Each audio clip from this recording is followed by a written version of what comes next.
চাঁদও দেখা যাচ্ছে, মানে অনেক বৃষ্টি হবে বলে মনে হচ্ছে না। কিন্তু আমরা যারা ছড়িয়ে ছিটিয়ে মিটিংয়ে রয়েছি, আমাদের ঠিক করতে হবে যে বৃষ্টি হলেও আমরা মিটিংটা করব এবং সভাটা করব, এবং কমরেড বিমানদা যতক্ষণ না বলছেন ততক্ষণ আমরা সভাস্থলে থাকবো। এটা আমাদের ঠিক করতে হবে। এরকম বৃষ্টি আসবে, এবং রোজই আমরা দুপুরবেলা সকালবেলা ভাবি কখন বৃষ্টি আসবে। আর যখন ঝড় আসে বা বৃষ্টি আসে তখন প্রকৃতি শান্ত হয়। প্রচণ্ড দাবদাহের পরে, প্রচণ্ড অস্থিরতার পরে বৃষ্টি আমাদের শান্তি নিয়ে আসে। আর আমরা জানি ওটার যখন ঝড় ওঠে তখন আমরা বলি যে এমন একটা ঝড় উঠুক, সব ভাসিয়ে নিয়ে যাক, আর শান্তি ফিরিয়ে আনুক, স্বস্তি ফিরিয়ে আনুক। পশ্চিমবাংলায়, ভারতবর্ষে একটা ঝড় উঠেছে। যারা আমাদের স্বস্তিতে থাকতে দিচ্ছিল না, যারা দেশটাকে অস্থির করে রেখেছে, যারা আমাদের রাজ্যটাকে অস্থির করে রেখেছে, এই ঝড় বামফ্রন্ট কংগ্রেস মিলিত ঝড় তাদেরকে উড়িয়ে নিয়ে যাবে খড়কুটোর মতন। শান্তি আসবে, ঠান্ডা আবহাওয়া তৈরি হবে, মানুষ আবার জীবনের জন্য, ভালোবাসার জন্য তাদের কাজ, তারা জীবনকে উন্নত জীবনের লক্ষ্যে এগিয়ে নিয়ে যাবেন। আমার আগে শুভঙ্কর দা বলেছেন, তার আগে রঞ্জিত বলছিল।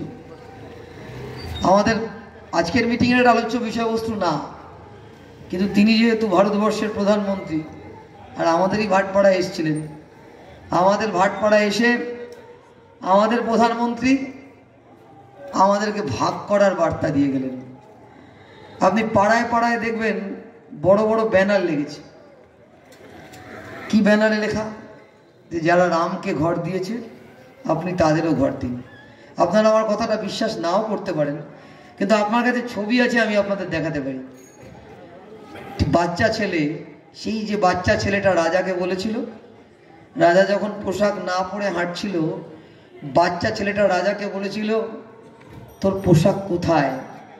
সেরকমভাবে একটা বাচ্চা ছেলে আমাদের পাড়ায় ওই দেয়ালে লিখে দিয়েছে যে যারা রাম আর রহিমকে আলাদা করতে চাইছে তাদের আর যাই হোক আমাদের ঘরে ঢুকতে দেবো না, আমাদের পাড়ায় আসতে দেবো না।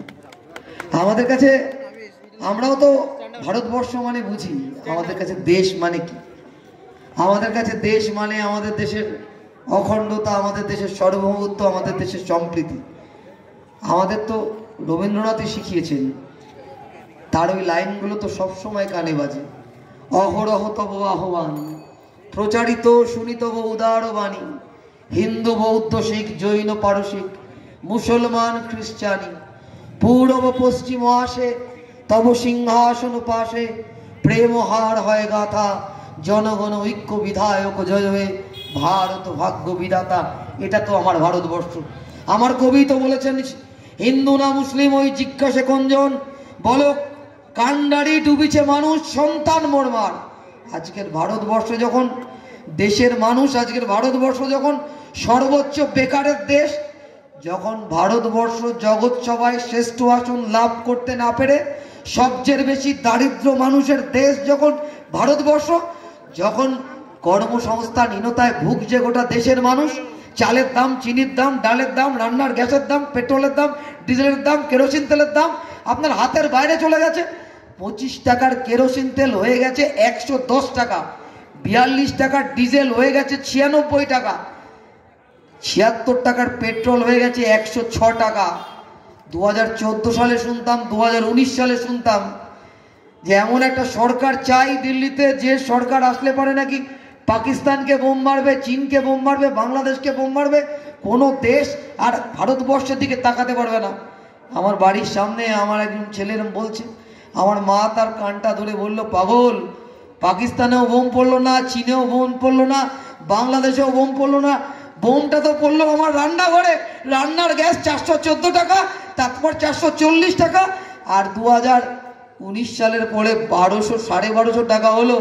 কদিন আগে ভোট উপলক্ষে 100 টাকা কমিয়েছে। রান্নার গ্যাসের দাম বাড়ছে, জিনিসের দাম বাড়ছে, আর আপনাকে বলছে গর্ব সে কहो हम हिंदू है। একদল আপনাকে বলছে হিন্দু খতরে মে, আর একদল আপনাকে বলছে মুসলমান খতরে মে। আর আমরা লাল ঝান্ডা, আমরা জাতীয় কংগ্রেস আপনাকে বলছি ইনসান খতরে মে, মানুষ খতরে মে, মানুষ সমস্যার মধ্যে আছে, মানুষ অসুবিধার মধ্যে আছে। আর মানুষের এই অসুবিধাটাকে ওরা দূরে সরিয়ে দেওয়ার জন্য ভাগাভাগি রাজনীতি করছে। এই ভোট 3 দফার ভোট হয়ে গেছে, স্লোগান ছিল আপকি বার 400 পার। বেলুন, সেই বেলুনে ছুঁচ ঢুকে গেলে দেখবেন ফেটে যায়, বেলুনটা সেফটি পিন ফুটিয়ে দিলে বেলুন ফেটে গেছে। এখন বিজেপির ঘনিষ্ঠ সিবিআই কর্তা বলছেন যে 200 পেরোলে হয়, এখন আর আপকি বার 400 পার নয়, এখন 200 পেরোলে হয়। গোটা ভারতবর্ষে একটা পরিস্থিতির পরিবর্তনের হাওয়া বইছে। কচ্ছ থেকে কন্যাকুমারিকা, আসমুদ্র হিমাচল, কচ্ছ থেকে কাছাড়, গোটা দেশের মানুষ বলছে যে বদল ডালো, বদল ডালো, উস নিকম্মা মোদি সরকার কো বদল ডালো। আমাদের বাংলায়, আমাদের পশ্চিম বাংলায় কিছু মিডিয়া এখনো বাইনারি করে যাচ্ছে তৃণমূল না বিজেপি, বিজেপি না তৃণমূল। কিন্তু ভারতবর্ষের মানুষ 3 দফার ভোটেতে মনস্থির করে ফেলেছে। 20 তারিখ আমাদের এখানের ভোট, চতুর্দিকে আমরাও ঘুরছি, ঘুরে বিভিন্ন জায়গায় ঘুরে আমরা মানুষের সাথে কথা বলে বুঝতে পারছি যে মানুষ তার মন তৈরি করে ফেলছেন। তারা মনে করছেন এই সাম্প্রদায়িক বিজেপি আর না, যারা সাম্প্রদায়িকতার আড়ালে দেশকে ভাগ করতে চায় তারা আর নয়। আর পাশাপাশি এটাও মানুষ মনে করছেন যে তৃণমূলকে দিয়ে আর বিজেপির মোকাবিলা করা যাবে না। ওই চোর, জোচ্চোর, চিটিংবাজদের দিয়ে, তাদের মতাদর্শ দিয়ে আর যাই হোক বিজেপির মোকাবিলা করা যায় না। তার জন্য লাগে উন্নত মতাদর্শ, তার জন্য লাগে উন্নত মানুষ, তার জন্য লাগে উন্নত চেতনা। প্রধান মুখ্যমন্ত্রীর পরে সেকেন্ড মন্ত্রী ছিল পার্থ চট্টোপাধ্যায়, তার বান্ধবীর খাটের তলায় কোটি কোটি টাকা। একটা লোক গঙ্গাসাগর থেকে চান করে উঠছে, 4টে পুলিশ তাকে ধরে রয়েছে, উঠতে পারছে না। সেই লোকটার 8টা বান্ধবী, আর তার বান্ধবীর বাড়ির খাটের তলায় কোটি কোটি টাকা। তৃণমূল কংগ্রেসের 6 জন এমএলএ, তারা হচ্ছে জেলে। আরে আমরাও অনেক এমএলএ দেখেছি, আমরাও অনেক এমপি দেখেছি, ছোটবেলায় বড় হয়েছি। লাল ঝান্ডার এমএলএ দেখেছি, লাল ঝান্ডার এমপি দেখেছি, আরও অনেক এমএলএ দেখেছি, এমপি দেখেছি, কাউন্সিলর দেখেছি, চেয়ারম্যান দেখেছি। আপনি কখনো দেখেছেন যে বিধায়ক তাকে গ্রেপ্তার করতে আসছে, বিধায়ক বাড়ির ছাদ থেকে টেলিফোন ফেলে দিচ্ছে আর ডুবুরি নেমে গিয়ে সেই টেলিফোন তুলছে? আর এক বিধায়কের বাবা বলছে আমার ছেলে যেরকম চোর আমি জানতাম না। আর আমরা বলছি সব দুর্নীতি, সব চুরির এপিসেন্টার কালীঘাট, আর কালীঘাট থেকে একটু দূরে গড়িয়াহাট আর বাড়ি। কিন্তু সবাইকে ধরা যাচ্ছে, চাল কুমড়ো বলি হচ্ছে, কুমড়ো বলি হচ্ছে, কিন্তু আসল জিনিস বলি হচ্ছে না। ভাইপো কত কি খুঁজে ফেললো ইডি আর সিবিআই। গরুর দুধে সোনাও পেয়ে গেল দিলীপ ঘোষ। কোন মন্দিরের, মসজিদের নিচে মন্দির আছে তাও খুঁজে ফেললো কখনো কখনো। কিন্তু কিছুতেই কালীঘাটের টালির চালায় আর গড়িয়াহাটে যুবরাজের বাড়িতে কত টাকা আছে, কত টাকা চুরি করেছে তা আর খুঁজে পেল না। অর্ধেক যায় আর অর্ধেক যায় না। এই বিজেপি কখনো তৃণমূলকে, তৃণমূলের চোরদের জেলে ভরবে না। 2016 সালে নারদ ভিডিও আপনার সামনে এসেছিল। বিধানসভা নির্বাচন, মুখ্যমন্ত্রী বলেছিলেন প্রয়োজনে বাসন মেজে দেবো, কিন্তু আমাদের চোর বলবেন না। তারপরে বলেছিলেন যে এদেরকে দাঁড় করিয়েছি, তখন তো ভিডিও বেরোয়নি। আমি আগে জানলে দাঁড় করাতাম না। আর পরে আমরা দেখলাম এরা জিতলো, মন্ত্রী হলো। স্যান্ডো গেঞ্জি মুড়ে টাকা নেওয়া ববি হাকিম মন্ত্রী হলো, আবার দমদমে প্রার্থী হয়েছেন। সম্ভবত ভারতবর্ষে এমন একজন মানুষ যিনি ঘুষ নেওয়ার পর থ্যাংক ইউ বলেছেন, অধ্যাপক সৌগত রায়। তাকেও আমরা টেলিভিশনে, ভিডিওতে দেখেছি টাকা নিতে। 10 বছর হয়ে গেল সংসদের এথিক্স কমিটি বসে না। আসলে ব্যারাকপুরের রাজনীতি দেখলে বোঝা যায় যে তৃণমূল আর বিজেপি, বিজেপি আর তৃণমূল। 2024 সালের 10ই মার্চ বিকেল 5টা অবধি ব্যারাকপুরের সাংসদের বাড়িতে মুখ্যমন্ত্রীর ছবি লাগানো রয়েছে। 6টার পরে ব্যারাকপুরের সাংসদের বাড়ির ছবি বদলে গেল, সেই ছবিটা হয়ে গেল মোদির ছবি। আমি এক বিজেপি নেতাকে জিজ্ঞাসা করে ফেললাম, পাড়ায় থাকি, প্রতিবেশী, বললাম আপনাদের কি ছবি রেডিমেড কেনা থাকে? বললো বাজার থেকে সব ছবি কিনে রাখি, সকাল বিকেল সন্ধে কখন কোনটা লাগাতে হবে জানি না তো, পাল্টে ফেললো। 5 বছর বন্ধ হয়ে যাওয়া ব্যারাকপুরের কারখানা নিয়ে একটা শব্দ উচ্চারণ করেননি। এই উল্টো দিকে রিলায়েন্স জুট মিলের শ্রমিকের সমস্যা নিয়ে নাকি তিনি এত ভাবছিলেন যে তাকে তৃণমূল দলে জয়েন করতে হয়েছিল। তারপর শ্রমিকের পিএফ, শ্রমিকের ইএসআই, শ্রমিকের গ্র্যাচুইটি, বন্ধ কারখানা, শ্রমিকের যন্ত্রণা, যে কারখানা খোলা সেই কারখানার অবসরপ্রাপ্ত শ্রমিকের কোটি কোটি টাকা বকেয়া, সব জায়গায় ডিএ বাড়ে, আমাদের ডিএ কমে যায়। একটা কথাও আমরা উচ্চারণ করতে শুনি। সংসদের উপস্থিতি মাত্র 18%। লোকসভায় আপনি প্রতিনিধি পাঠাবেন, সে আপনার কথা বলবে, মানুষের কথা বলবে, আপনার দাবি দেওয়ার কথা বলবে। আমাদের প্রতিনিধি মাত্র একবার আপনি গুগল দেখে নিতে পারেন, আপনার পকেটে মোবাইল আছে দেখে নিতে পারেন, একবার মাত্র লোকসভায় কথা বলেছেন।